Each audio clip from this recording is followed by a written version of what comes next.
Hello everyone and warmly welcome है आप सभी का आईएफएस के शानदार प्लेटफॉर्म के ऊपर। तो दोस्तों, जब बात आती है एमएससी करने की, तो एमएससी हर किसी का ख्वाब होता है कि बेहतर इंस्टीट्यूट से किया जाए, बेहतर कॉलेज से किया जाए या बेहतर इंटीग्रेटेड पीएचडी वाले इंस्टीट्यूट से किया जाए। तो बच्चे इसके लिए डिफरेंट डिफरेंट एग्जाम्स को टारगेट करते हैं।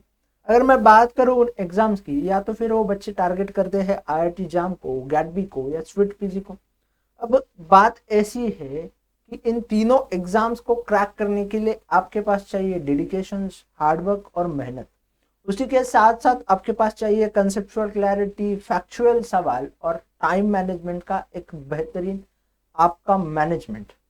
तो आज हम एक ऐसे कैंडिडेट से जुड़ रहे हैं जिन्होंने तीनों एग्जाम्स को एक बेहतरीन रैंक के साथ वो क्वालिफाई करे हैं। अब उन्होंने आईआईटी जाम को तो एक बेहतर रैंक के साथ क्वालिफाई किया है। रही बात स्वीट पीजी की, तो स्वीट पीजी में भी उनका स्कोर जो है लाजवाब है। और रही बात गैडबी की, तो गैडबी में भी रॉ स्कोर जो है एक बेहतरीन आ रहा है। अब यकीनन जर्नी जो है वो शानदार और लाजवाब रही होगी।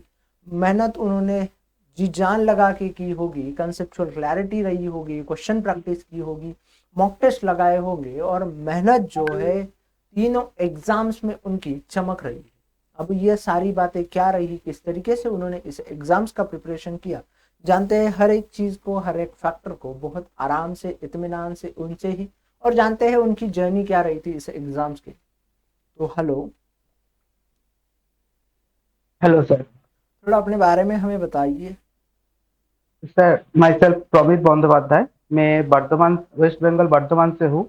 और बर्धमान में ही एक कॉलेज बीम्स में मैं बायोकेमिस्ट्री कर रहा हूँ और इसी साल में फाइनल ईयर है। ओके, अब मुझे ये बताइए कि स्वीट पीजी में आपका मार्क कितने आए हैं। सर, लाइफ साइंस में 203 एंड बायोकेमिस्ट्री में 198।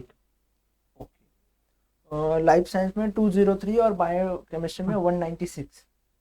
198। ओके, 198 आए। अब इतना बेहतरीन स्कोर आपका आया है, तो पहले तो आपको मैं कॉन्ग्रेचुलेशन करना चाहूंगा पूरे आईएफएस फैमिली की तरफ से। Thank you sir. ओके, अब मुझे ये बताइए, इतना बेहतर स्कोर लाए हो, इतना बेहतर तरीके से पढ़ा है, तो क्या रही थी प्रिपरेशन जर्नी, जरा बताओ थोड़ा इत्मीनान से। सर, एक्चुअली आईआईटी जैम को जो कोर्स में आईएफएस के लेता हूँ ले लिया, उसी के जो सिलेबस में मैं पढ़ता हूँ उसी के सिलेबस में सब कवर हो गया। गैट बी, स्वेट PG and IIT JAM obviously. तो और कोई कोर्स मेरे को लेने नहीं पड़ा। और जो थोड़ा बहुत दो एक चैप्टर रह गया था वो मैं कॉलेज को जो प्रोफेसर है वो बहुत हेल्प किया है। स्पेशली दोनों टीचर में नाम लेना चाहता हूँ। तो एक है श्रिया मैम और एक है राहुल सर। वो दोनों टीचर मेरे को बहुत अच्छे से वो रहेगा चैप्टर बहुत अच्छे से समझाता है। और बात है प्रैक्टिस का, तो आपको जो प्रैक्टिस सेशन आप लेते हो वो से बहुत हेल्प हुआ है। स्पेशली जो 1 रुपए वाला टेस्ट था, वो टेस्ट बहुत ही हेल्पफुल रहा है मेरे लिए। अब मुझे ये बताइए कि जब हम बायोकेमिस्ट्री के भी सिलेबस की बात करते हैं और लाइफ साइंस के भी सिलेबस की बात करते हैं स्वीट पीजी की, तो हम्म। उसमें हर अलग अलग तरीके के चैप्टर मेंशंस हैं। बायोटेक्नोलॉजी वाला सेक्शन भी आता है, सारे सेक्शंस आते हैं, बॉटनी, हाँ जूलॉजी हाँ। सारे आते हैं, प्लांट साइंस, एनिमल साइंस। उसके लिए प्रिपरेशन स्ट्रेटेजी क्या रही। एक्चुअली सर, लाइफ साइंस के लिए जो स्ट्रेटेजी था वो है मैं क्वेश्चन फर्स्ट प्रैक्टिस करता था। क्वेश्चन को नहीं बनता है उस टॉपिक को मैं एक बार पढ़ता, वो जो नहीं समझ में आता था आपका जो लेक्चर था वो लेक्चर देखता था। उसके बाद भी जो कोई दिक्कत आती थी तो मैं सर से मैम से कांटेक्ट करता था, तो सर मैम समझा देता है अच्छे से। ओके, मतलब आप आईएफएस के प्लेटफॉर्म से पढ़ते थे, आईएफएस के ऊपर हाँ हाँ हाँ प्रैक्टिस हाँ। करते थे, फिर समझ में ना आ जाने के बाद फिर से एक बार पढ़ते थे, और फिर भी अगर डाउट रहता था तो आपके कॉलेज की स्टाफ से जो है उसको क्लियर करते थे। हाँ हाँ हाँ सर। ओके, अब मुझे ये बताइए कि आपने दोनों एग्जाम्स में इतना बेहतरीन स्कोर हासिल किया है, क्या रही है इसके पीछे आपकी सीक्रेट। सीक्रेट तो ऐसा कुछ नहीं है। ये तो जो मैं पढ़ता था वो प्रैक्टिस करने का ही एक राज है। Practice, more practice, more practice ही इस जर्नी का राज है। और कंसिस्टेंसी बने रहना है। तो कंसंट्रेशन छूटने के बाद वो फ्लो नहीं आता था। तो मैं मेरे को 1-2 महीने दिक्कत आने लगी। तो उसके बाद मैं फिर से सर और मैम का कांटेक्ट लिया। तो सर मैम बहुत अच्छे से समझा दिया। तो उसके बाद जर्नी स्मूथली चलते रही। अब मुझे ये बताइए कि स्वीट पीजी की सबसे इम्पोर्टेंट बात है टाइम मैनेजमेंट, क्योंकि हाँ, हाँ, 75 हाँ। सवालों को करना है 90 मिनट में, वो भी बिना नेगेटिविटी के। तो आपका क्या स्ट्रैटेजी रही थी? सर एक्चुअली मैं मेरे जो पढ़ता था, वो फर्स्ट अटेम्प्ट में जो क्वेश्चन होता था तो वो टिक करके जा देता। उसके बाद जो नहीं होता उसके रिवाइज करने के लिए मैं एक बार फिर से देखता था। जो नहीं हुआ उसको टाइम देता था, 2-3 मिनट देता था मैक्सिमम। तो तब भी जब नहीं होता तो मैं क्वेश्चन छोड़ देता हूँ, उसको मैं नहीं ट्राई करता था, क्योंकि नेगेटिव मार्किंग का एक इशू था। इसीलिए मैं छोड़ देता हूँ। ये है एग्जाम पे राज।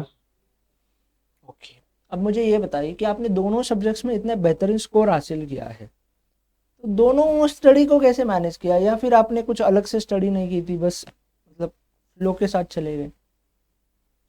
एक्चुअली मैं 12th से नीट का प्रिपरेशन करने था। तो नीट के प्रिपरेशन के टाइम में जो लाइफ साइंस में कोर्स है उसका सिलेबस है, नीट के सिलेबस और लाइफ साइंस का सिलेबस बहुत सिमिलर है।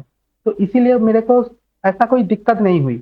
जो हायर स्टैंडर्ड में था वो तो सर मैम से मैं पूछ कर क्वेश्चन प्रैक्टिस करके मैं सुधार लेता। और जो नहीं होता, फ्रैंकली बात बताता हूँ, 2-1 चैप्टर में छोड़ दिया था, उसको मैं टच ही नहीं किया। और उसको उससे जो क्वेश्चन आया था वो क्वेश्चन में हुआ भी नहीं है। और इस इसी लिए मैं प्रैक्टिस करता था और हो गया। ओके।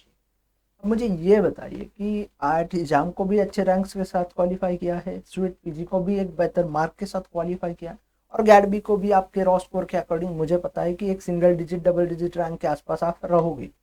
अब मुझे ये बताओ कि तीनों एग्जाम्स को भाई तूने क्रैक किया है, तो क्या है मतलब किस तरीके से पढ़ाई की है? क्योंकि अब अगर मैं आज बात करूँ तो लगभग मई का महीना चल रहा है, और आज से हर एग्जाम्स के लिए 7 महीने, 8 महीने, 9 महीने का टाइम है। तो क्या हाँ बताना चाहोगे इसके ऊपर? सर, एक्चुअली मैं भी जब पिछले साल एग्जाम के लिए प्रिपरेशन स्टार्ट किया था, तो इसी महीने से जून से मैं स्टार्ट किया था। और मैं कुछ नहीं जानता था पहले एग्जाम के बारे में। तो उसके बाद मैं पढ़ता था और पढ़ता गया, और आपका जो लेक्चर था वो लेक्चर बहुत मुझे हेल्प किया।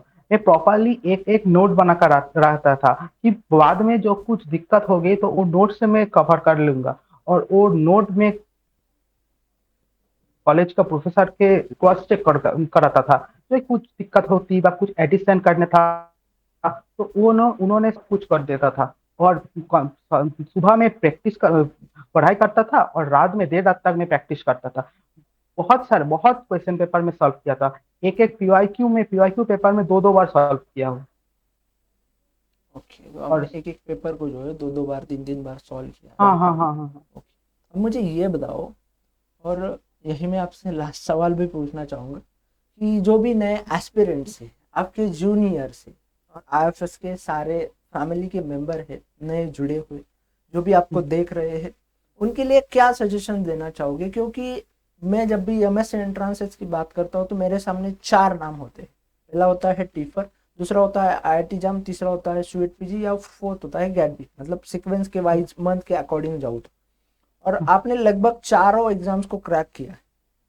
अब मुझे बताओ कि उन्होंने किस तरीके से आइडियली प्रिपेयर करना चाहिए, उनकी क्या प्रिपरेशन स्ट्रैटेजी होनी चाहिए, क्या रूटीन होना चाहिए, और क्या उन्होंने चीज़ें करनी चाहिए जिसकी वजह से वो चारों एग्जाम्स को एक बेहतरीन रैंक के साथ क्रैक भी कर ले और अच्छे से उनका फ्यूचर भी बन जाए? सर एक्चुअली मेरे को जो ये है तो है, उसको प्रिपरेशन बहुत आगे से करना था। सेकेंड ईयर का आते आते तो करना स्टार्ट कर देना चाहिए।